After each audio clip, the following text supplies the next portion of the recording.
பெயர் ரன்யா ராவ், வயது 31, தொழில் நடிகை, கைது செய்யப்பட்டது தங்கம் கடத்தலுக்காக. இப்படி சர்வதேச பெங்களூரு விமான நிலையத்துல கைதாகி இருக்கிறவங்க தான் இந்த ரன்யா ராவ்.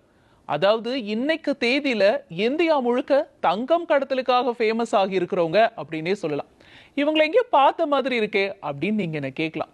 2016ல தமிழ்ல வெளியான வாகா திரைப்படத்துல ஏதோ மாயம் செய்கிறார்னு திரையில பறந்தவங்க தான் இந்த ரன்யா ராவ் குருவி. வாகா திரைப்படம் ரிலீஸுக்கு அப்புறமா இப்ப தங்கம் கடத்தல் குருவியா வெளியே வந்திருக்காங்க ரன்யா ராவ்.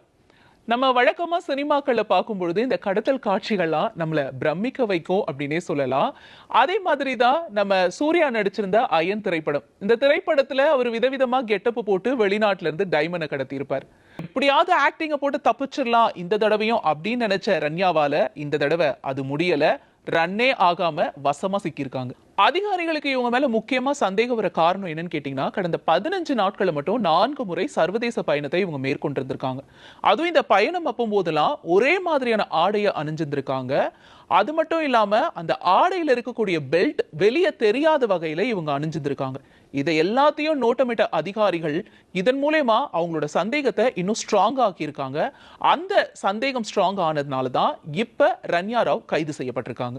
ரன்யா ராவ் தங்கம் கடத்துறது இதான் முதல் முறையா இல்ல இதுக்கு முன்னாடி ஏற்கனவே அவங்க தங்கம் கடத்தி இருக்காங்களா? அப்படி தங்கம் கடத்தி இருந்தா விமான நிலையத்தை விட்டு அவங்க எப்படி சேஃபா வெளியேறினாங்க? இதற்கான விளக்கம் என்ன அப்படின்னு கேட்டீங்கன்னா, அதாவது ரன்யா ராவ் விமான நிலையத்திற்கு வரும்பொழுது எல்லாமே அதிகாரிகளும் முக்கிய தலைவர்களும் வெளியேற பாதுகாப்பான வழியில தான் இவங்க வெளியேறி இருக்காங்க.